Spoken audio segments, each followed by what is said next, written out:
Right here. Hi. We're back. Hello, we're back for the second part. What day is it, Linda? Day 36. Day 36. And we're chapter 38 on day 36 of Exodus, reading out of the New International Version, and we're following along with Our Daily Bread, their schedule for reading through the Bible in 1 year. Quit picking my hair. No, it was on my hair somehow. It's on your beard. Oh, well, it must have been a dark color then. And I didn't want you eating it. Anyhow, let's open in prayer. Father? Already opened in prayer. We're on part 2. This is the part where we close in prayer. Oh, pardon me.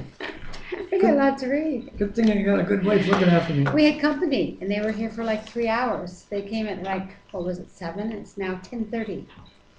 On what day?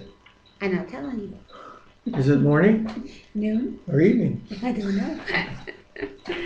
That's a joke we have. Okay, reading chapter 38. The altar of burnt offering.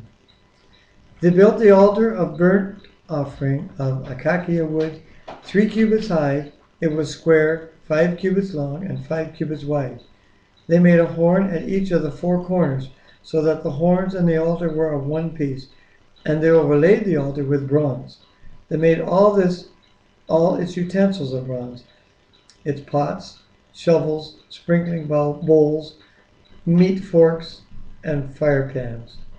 They made a grating for the altar, a bronze network to be under its ledge.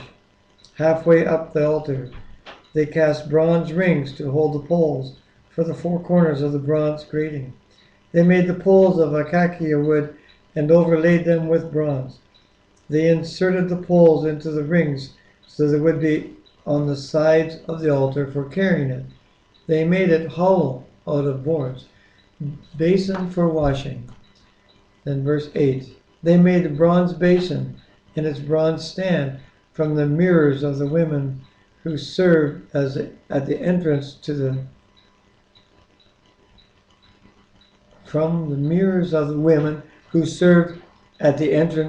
in the tent of meeting. Sorry about that. So they melted the girls' mirrors and made these basins? I guess so. Huh. They must have big mirrors.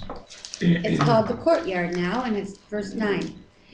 Next, they made the courtyard. The south side was 100 cubits long and had curtains of fine twisted linen, with 20 posts and 20 bronze bases and silver hooks and bands on the posts. The north side was about 100 cubits long and had 20 posts and 20 bronze basins and silver hooks and bands on the posts. The west end was 50 cubits wide and had curtains with 10 posts, 10 basins with silver hooks and bands on the posts. The east end toward the sunrise was also 50 cubit wide. Curtains, 15 cubit long, were on one side of the entrance, with 3 posts and 3 basins, and curtains 15 cubits long were on the other side of the entrance to the courtyard, with 3 posts and 3 basins. And all the curtains around the courtyard were finely twisted linen. The base for the posts were bronze. The hooks and bands on the posts were silver, and their tops were overlaid with silver. So all the posts on the courtyard had silver bands. What's that mean, bands? Silver bands. Is that like the rings that were on the rods that held the curtains up or something? I think so. Yeah. Okay, I'll just finish to here. Yep. The curtains for the entrance to the courtyard was of blue, purple, scarlet yarn and finely twisted linen, the work of an embroiderer. It was 20 cubit long, and like the curtains of the courtyard, 5 cubits high, with 4 posts, 4 bronze basins. Their hooks and their bands were silver, and their tops were overlaid with silver. All the tent pegs of the tabernacle and of the surrounding courtyard were bronze. So there's a lot of silver, bronze, and gold, and the farther you get in. So out in these curtains that separated the women worshippers from the men worshippers, those were silver, and then it was bronze between the men worshippers and the priests, and in there it was gold. Yeah. Okay, the materials used, and that's starting at verse 21. These are the amounts of material used for the tabernacle. the tabernacle of the testimony, which was recorded at Moses' command by the Levites under the direction of Ithamar, sons of Aaron, the priest, or son of Aaron, the priest. Bezalel, son of Uri, the son of Hur, and of the tribe of Judah, made everything the Lord commanded Moses. With him was Oholiab, son of Ahishamaach, of the tribe of Dan, a craftsman and designer, and an embroiderer in blue, purple, and scarlet yarn and fine linen. The total amount of the gold from the wave offering used for all the works in the sanctuary were 29 talents and 730 shekels, according to the sanctuary shekel. The silver obtained from those of the community who were counted on the census was 100 talents and 1,775 shekels, according to the sanctuary shekel.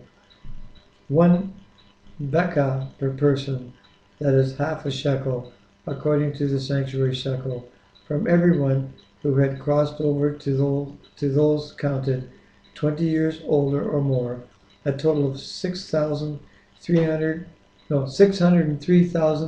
603,550 men. So wait a minute. It was 603,550 men. If you double that for women, that's about 1,200,000. And then each And family then probably had a kids. whole slew of kids. So there could have easily been 3 million people across the Red Sea. Easily. Yeah, wow. That is an awful lot of people to herd across the desert. No wonder they were short of food. Well, that was a tremendous, That's a lot of birds God had to provide and a lot of manna. and that's a Well, lot of yeah. responsibility for Moses. I can see why his father Jethro suggested that you break them up into groups and family groups and down, Yeah. because it's just too much for one man. The 100 talents of silver were used to cast the bases for the sanctuary and for the curtain. 100 bases from the 100 talents, 1 talent for each base. They used this 1,775 shekels to make the hooks for the posts, to overlay the tops of the posts, and to make their bands. The bronze from the wave offering was 70 talents and 2,400 shekels. They used it to make the bases for the entrance to the tent of meeting, the bronze altar with its bronze grating and all its utensils, the bases for the surrounding courtyard and those for its entrances, and all the tent pegs for the tabernacle and those for the surrounding courtyard. Wow, even the tent pegs were precious. Okay, that's the end of that chapter. Right. So we read the New Testament now? Yep. And we're reading Matthew chapter 23, verses 1 to 22. 23, 1 Oh, here we start those 7 woes. We don't get through them all. by the time we get to- 7 woes. Then Jesus said to the crowds and to his disciples, the teachers of the law and the Pharisees sit at Moses' feet. So you must obey them and do everything they tell you, but do not do what they do, for they do not practice what they preach. They tie up heavy loads and put them on men's shoulders, but they themselves are not willing to lift a finger or move them. Everything they do is done for men to see. They make phylacteries. Is that those curly things on their head? Wide, and the tassels on their garments long. What's a phylactery? I don't know. You better look that up tomorrow. Okay. They love the place of honor at banquets and, most important, seats in the synagogue. They love to be greeted in the marketplace and to have men call them rabbi. Verse 8. Sorry. But you are not to be called rabbi, for you have only one master, and you are all brothers. And do not call anyone on earth father, for you have one Father, and he is in heaven. Wow. Nor are you to call teacher, for you have one teacher, the Christ. The greatest among you will be your servant. For whoever exalts himself will be humbled, and whoever humbles himself will be exalted. Woe to you, teachers of the law and Pharisees. So this is the first woe, I guess. Woe to you, teachers of the law and Pharisees, you hypocrites! You shut the kingdom of heaven in men's faces. You yourselves do not enter, nor will you let those enter who are trying to. Woe number 2. You teachers of the page fold over.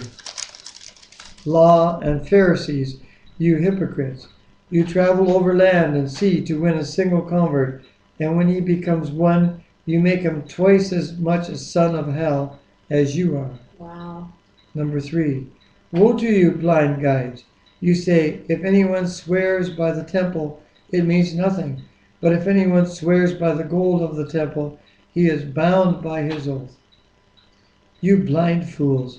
Which is greater, the gold or the temple that makes the gold sacred? Who also say, if anyone swears by the altar, it means nothing. But if anyone swears by the gift on it, he is bound by his oath. You blind men! Which is greater, the gift or the altar that makes the gift sacred? Therefore, he who swears by the altar swears by it, and by everything on it. And he who swears by the temple swears by it, and by the one who dwells in it. And he who swears by heaven swears by God's throne, and by the one who sits on it. And that's the end of the reading. That's all they want us to read. So we Yeah. got only 3 of the 7 woes. Yeah. So they were what? They were hypocrites because they said they were teachers, and they were making people do stuff that they wouldn't even do themselves, right? The second one, again, they were told themselves missionaries, going over to make new converts and making them twice the sons of hell. And the third one is they were blind guides, meaning they were making oaths measured out by gold. So the more money you paid, the more. Well, they were saying you could swear by this, but if you swore by this, this would mean nothing, but that would. And it, to me, it seems kind of weird because, like he says, this is all part of the temple. So why are you swearing by one part or by the other part? Or if you're swearing by heaven, you're swearing by God. You know. So like that. they're talking about making promises then. Yeah. And backing your promises with something like when you borrow something from someone, you leave them something like a possession to honor, to say you're going to pay them back or something. What do you call that? You know what I mean, anyway. Like I need $100 and I don't, and so I'm going to give you like a deposit or security. A security, a bond. Like your mortgages, like A your bond house or is a holding. security to the mortgage company, right? Mhm. They take it back on you. So he's saying if you have more money, your word is more valuable, right? The more sure you're going to come back and keep your promise. I don't have. Well, you know, if I go to the bank and I want a loan, and they say, well, what security do you have? Do you own a car? No. Do you own a house? No. Do you own a cottage? No. Well, how can we give you a loan? But if you say, oh yeah, I got a car, and I got investments, and I got a house, and a cottage, then they're going to give me more money. Because now they trust my word that I have some assets that they can liquidate if I leave the country or something. I don't know. So is that what it's kind of like what they're talking about? Like the more assets you have, you're worth more. Your word's worth more. No, I don't think so. You don't think so? Well, No. then tell me what it's mean. You blind fools, which is greater, the gold or the temple? You also say, if anyone swears by the altar, it means nothing. But if anyone swears by the gift on it, he is bound by his oath. You blind men, which is greater, the gift or the altar that makes the gift sacred? Therefore, he who swears by the altar swears by it and by everything on it. He said, he who swears by the altar or by the gift on it, This it makes is no difference. all a culture. I don't understand this. I understand the banking thing, but I don't understand the swearing by an altar and gift and stuff. It's about integrity, I guess, this whole thing, isn't it? Yeah, but I also think it doesn't, this isn't any greater than this. So your yes should be yes. The and your no should be altar is no greater than the gift on the altar. But he says It's the just, altar makes the gift worse. but he's saying, why are you being so foolish and being so petty about this and this and this and this? That means nothing. Basically what he said, that your yeas be yea and your nays be nay. Yeah. So this is foolishness. The next woe that I'm sneaking ahead. No, can't do that. Well, you have to come in tomorrow and find out the other 4 woes.